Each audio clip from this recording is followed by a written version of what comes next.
at work, I've been going through training, and that's a 6-week process. And anyways, me and the rest of the people who were hired went through that 6-week training program in the classroom, and now we are doing our 6 weeks of on the floor job shadowing time. So still in training, but it's a different kind of training. It's more hands-on. It's more going out there and doing things, which is good. It's a little bit outside the comfort zone of hearing about things and actually spending a little more time doing those things, which is excellent because it helps you to build skills that you can't actually build if you aren't venturing out of the comfort zone and exposing yourself to the actual work that needs to be done.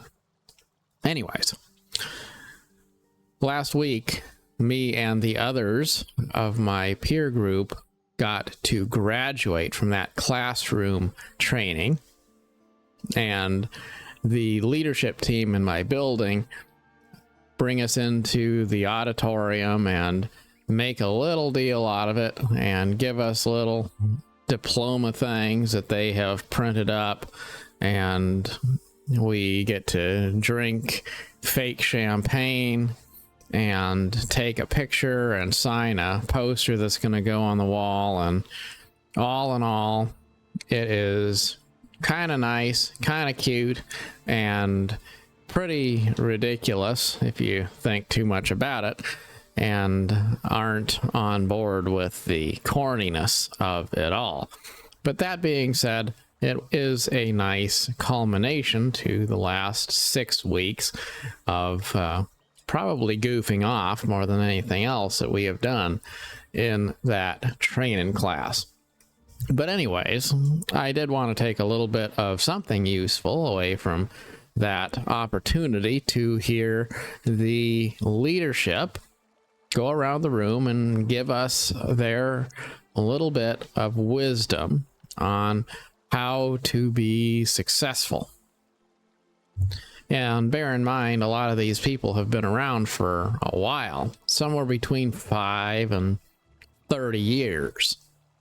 We'll just say average of 20 people, and every one of them has 10 years of experience. Well, you're talking at least 200 years of experience in the room. So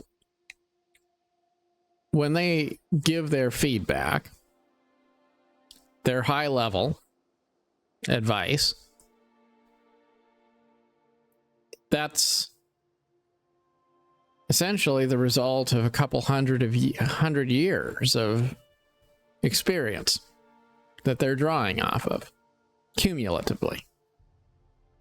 So it's an interesting thought experiment to say, well, what would you say if you had 200 years to study leadership from different perspectives and then give new people joining your team candid and honest advice?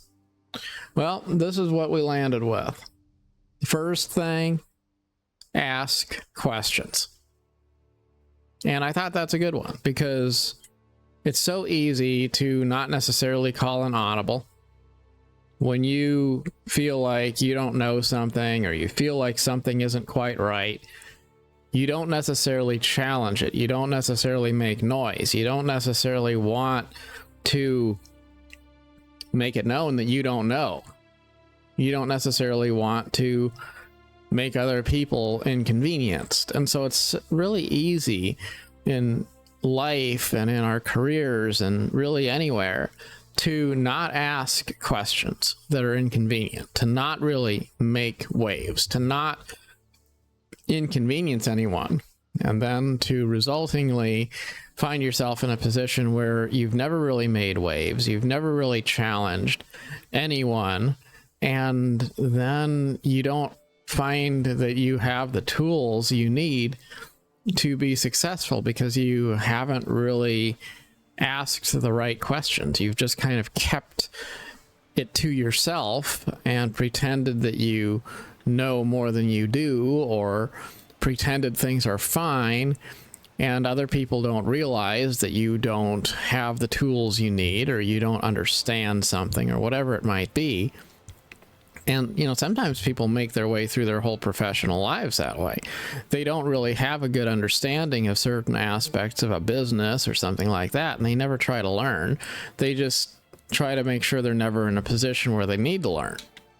And I'm not saying that you need to master every single thing in the book, but you have to be willing to be transparent about what you are and what you are not, and to not be afraid to ask questions or to apply pressure, even if it's inconvenient or uncomfortable to you.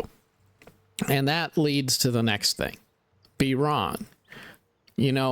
I learn the most from the mistakes that I have made. When I do something and it's not the right thing, and then I have that sinking feeling of realizing, shoot, I've screwed something up. It's not the way it's supposed to be.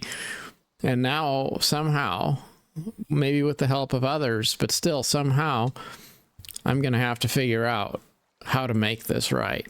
Well, that has a way of being a pretty amazing teacher. Think about how kids learn languages. I've thought it would be nice to learn Spanish, and that seems like a very daunting task. But the truth is, if you were a small child, you were born into a household, it doesn't matter what language is spoken, you would probably pick it up just fine. And it wouldn't even take you all that long to be able to speak. Little children don't have it added to their bucket list to learn how to talk. They just hang around, and the more they hear people talking, the more they start to get the gist of it. So just think about that. Like, if you were 5 years old, 6 years old, you probably would be able to speak just fine, just from being there, and just from that osmosis, from surrounding yourself with others who are speaking a language. You learn that language yourself, and then you become fluent in it. But if you say, oh, well, I'm going to take some time and I'm going to learn how to speak another language, well, then that can be very daunting. And it's because of levels of immersion. It's because you are going to keep on doing it until you get it right. But we tend to want to give up whenever we don't get things right. Whenever something goes wrong, or whenever we're wrong, we start to have that emotional fatigue, that desire to say, well, you know what, maybe that just wasn't meant for me. I guess I will give up, throw in the towel, move on with my life, because if it's going to be hard like that, then it's just not worth it. It's not that it's impossible. It's that you have to actually immerse yourself in whatever it is that you're trying to pursue. But you can't immerse yourself in the fullness of life if you're absolutely terrified to be wrong, because part of living is to be able to be wrong sometimes. And it's not about being perfect all the time. It is about not making the same mistake over and over again. Number 3, embrace change. There's so many times the world makes it very, very evident that it's changing and evolving all around us. And it's easy to start to want to say, well, I'm not on board with that. But life is filled with change. And if we don't embrace the spirit of change, then we will be at a disadvantage. And that's not just something like embracing new technologies in the workplace. It can also be the power of embracing different perspectives in life, the power of being willing to concede that you aren't necessarily right, the willingness to put other perspectives before your own. Number 4, have a positive attitude. You know, I was thinking about this today.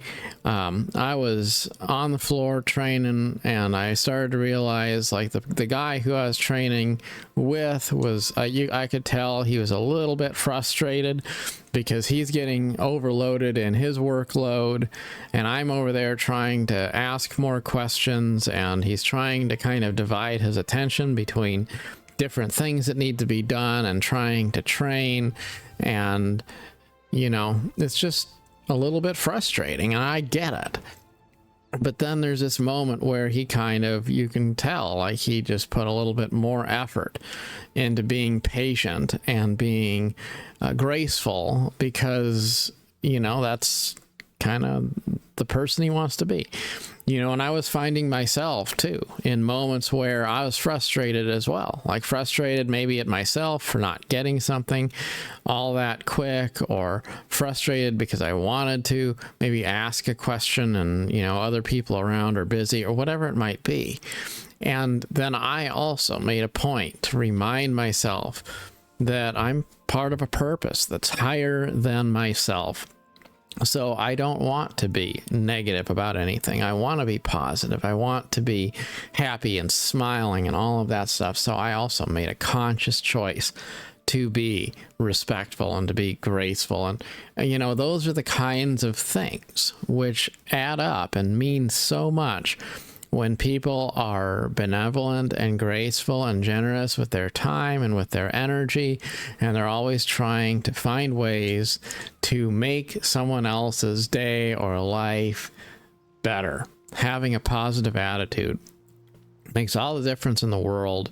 There's going to be people who are better than you are at a lot of things, but if you can have a good attitude in adversity and good times alike, then you're going to wind up coming out ahead of the people who are maybe very skilled, but they have a attitude that, to be honest, just kind of sucks. So always have a good attitude. Communication, that is the next one. That's, again, something which is, you know, maybe we've talked about that, you know, like in terms of like asking questions and things, but communication can also just be about promptness. It can be about being responsible by being responsive. If you are a person who is inclined to not communicate, then little things can grow into big things. But if you're willing to document the things that need to be documented, to do the things that need to be done, to be prompt about it, and even if it's a little bit uncomfortable, to deliberately make a point to communicate sooner rather than later, you will do better. And we do live in the time of people wanting to hide behind their cell phones and hide on the internet and not actually meet people in person and just kind of hole up. But it's going to be more and more of a skill that we need to have to be those people who will be agents of change, to be the people who are going to be willing to reach out instead of hiding behind a screen all the time. Next, give yourself grace. Don't get siloed. Branch out. Giving yourself grace is important because sometimes you're not going to do the things you want yourself to do.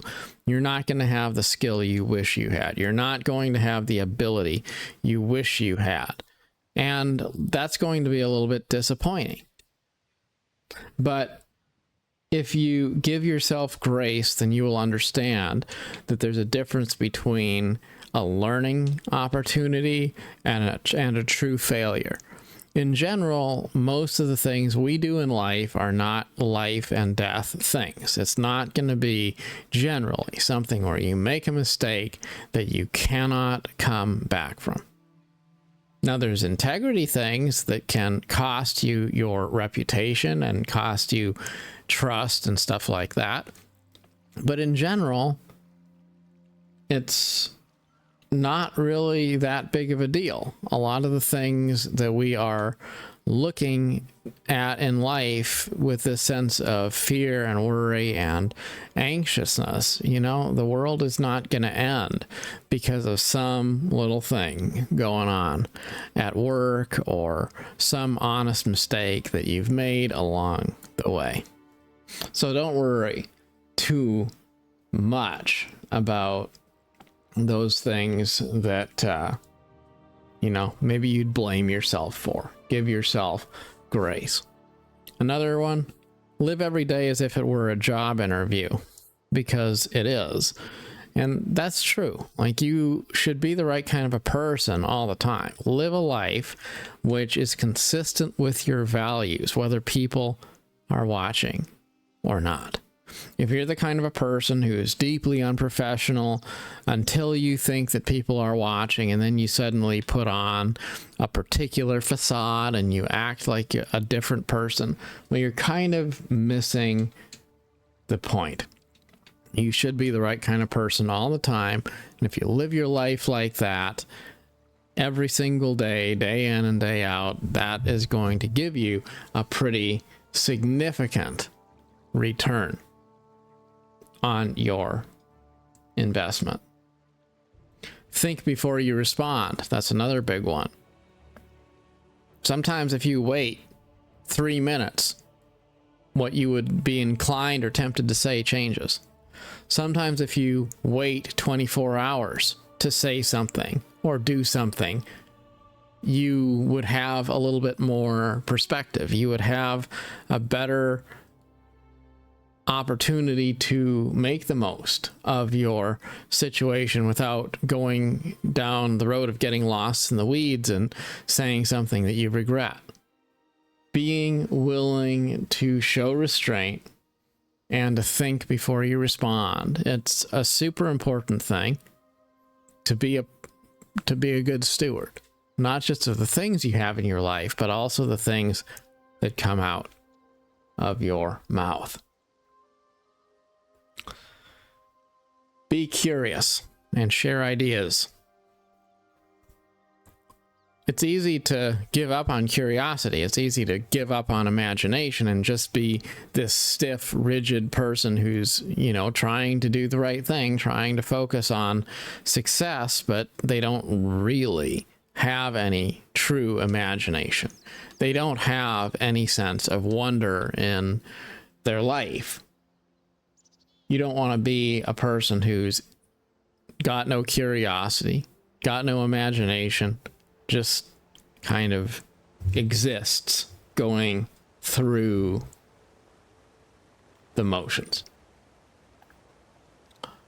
Remember that things that are success take time. And that's something where, if you watch movies, you start to get used to happy endings that come in an hour and 40 minutes, but real life sometimes takes a lot longer. So it's important to remember that things do take time. It's also important to be vulnerable. Being vulnerable is going to make you relatable. And that kind of ties in with that whole notion of being honest, being willing to show your true self, even if that is a little bit more likely to garner criticism from some people. Always circle back. Sometimes you're going to ask for something, you're going to have something on your mind, and then time's going to pass and you aren't going to get your way, or you're not going to have someone fix your problem or whatever it might be, because people are busy and stuff like that. So think about that. And then if it seems like maybe somebody just isn't responding because they're busy, well, then circle back. Say, hey, what's going on? Just coming back to follow up and touch base again. There's nothing wrong with having a little bit of persistence in your life, to be willing to, to reach out and call an audible when you feel like maybe something is wrong, or something is in need of additional follow-up. Be humble and kind. Remember that it's not really hard qualifications and skills that are going to determine the future of your career or a gaming franchise or really anything. It is the power to be empathetic. It's the ability to be what an AI chatbot still can't be, which is a real human being. Being humble and kind will make up for a vast sum of things which would otherwise be problems on your plate. Relentlessly seek to understand why and how systems work. You know, you can get lost in the macro sometimes, always focusing on things at the 40, 50,000 foot perspective, and then you don't understand how the smaller parts are connected and work together. But far more often, the opposite is true. We have the opportunity to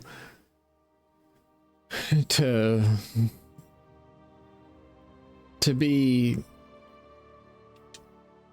invested in something new, and we instead choose to not really learn. We choose to just take the easy path.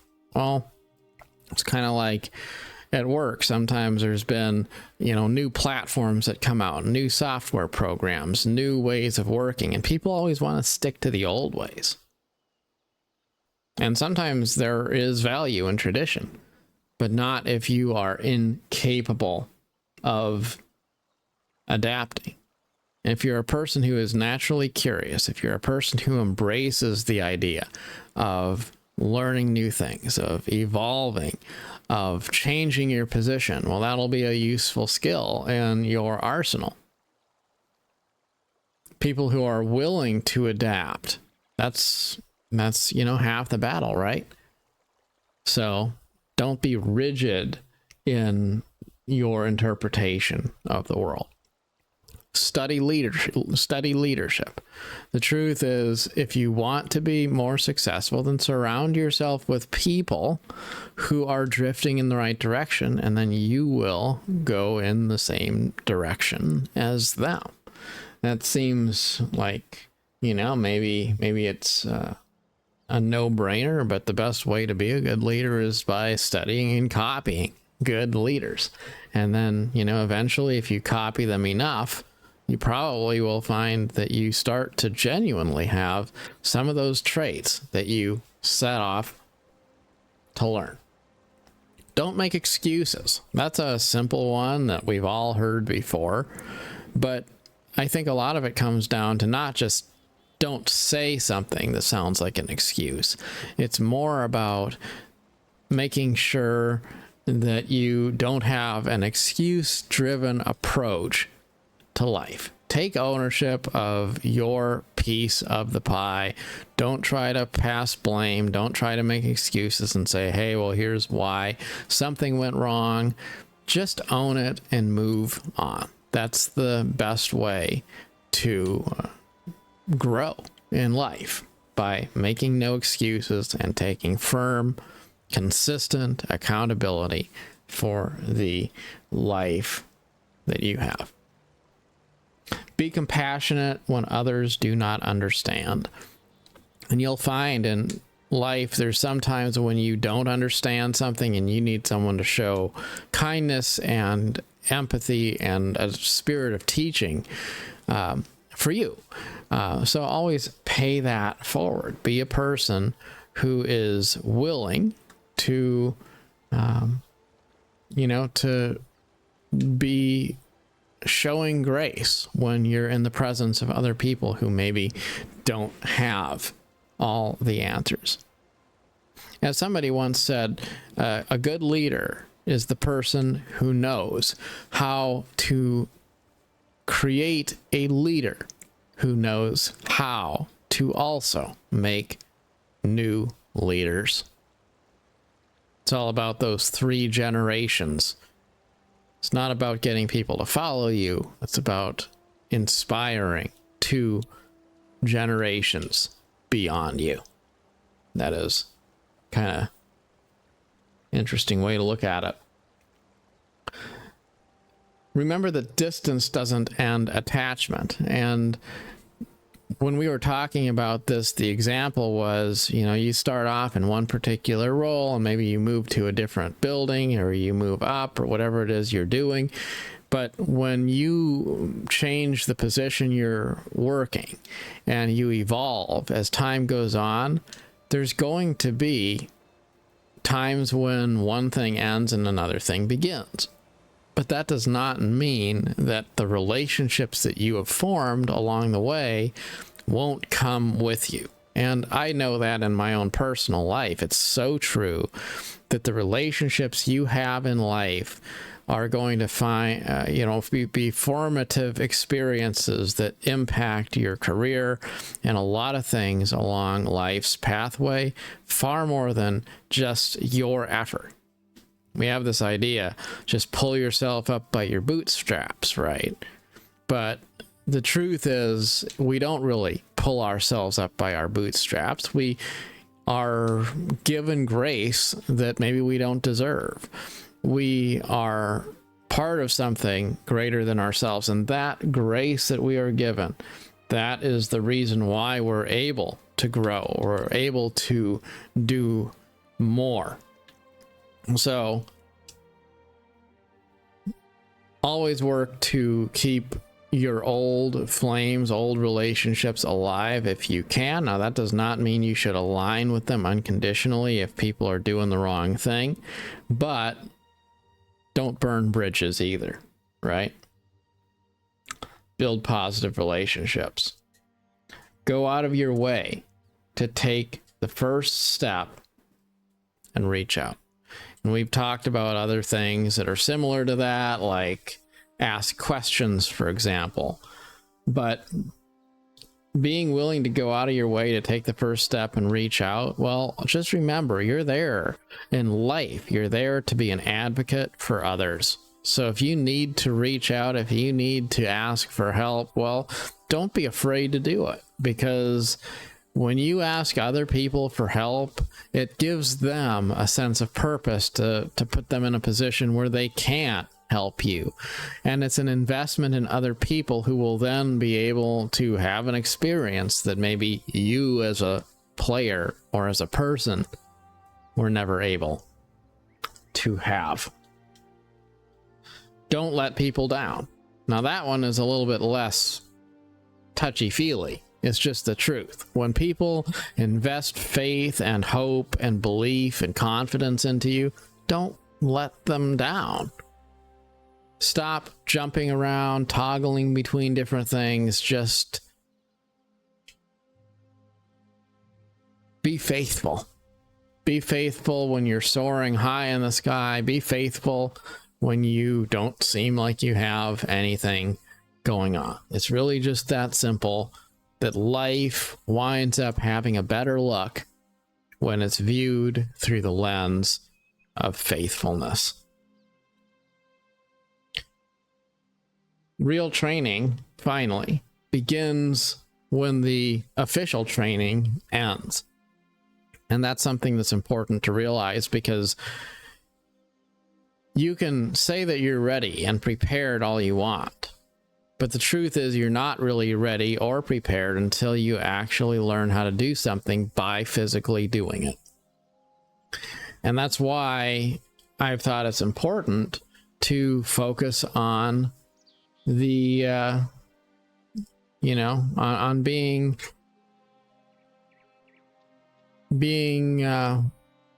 willing to grow, being willing to put yourself out there, and being willing to, as we talked about earlier, practice grace. Give yourself grace, because it's like those examples of leadership. You can put on a badge that says you're a leader, but that's not when you become a leader. When you actually become a leader is when you get it. not when you put on a badge that says something. And finally, make the most of where you are and take advantage of the value that's available right now. Sometimes it's easy to think, well, this is a stepping stone. I want to go from here to somewhere else. So let me just kind of fast forward through the moment. Maybe it's fast forwarding through a career that you think is just a stepping stone.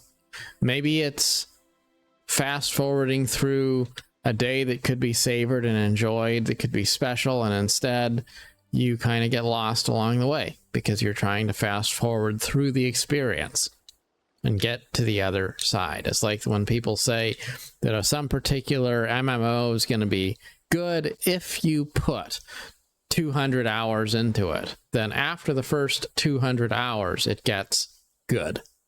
Well, that is kind of folly to a point, because the entire value of life is from getting joy and a return on investment from what you're doing today. Not the hypothesis that if you keep on grinding and doing something that you don't actually enjoy, that you'll get a return on investment of some kind eventually. Take full advantage of the moment, because this moment we have will never pass our way again. So it stands to reason that we should make every day a blessed day. And remember, life is always too short for bad days. All of that being said, wherever you find yourself, best wishes on your adventure. Till next time, thanks so much for watching.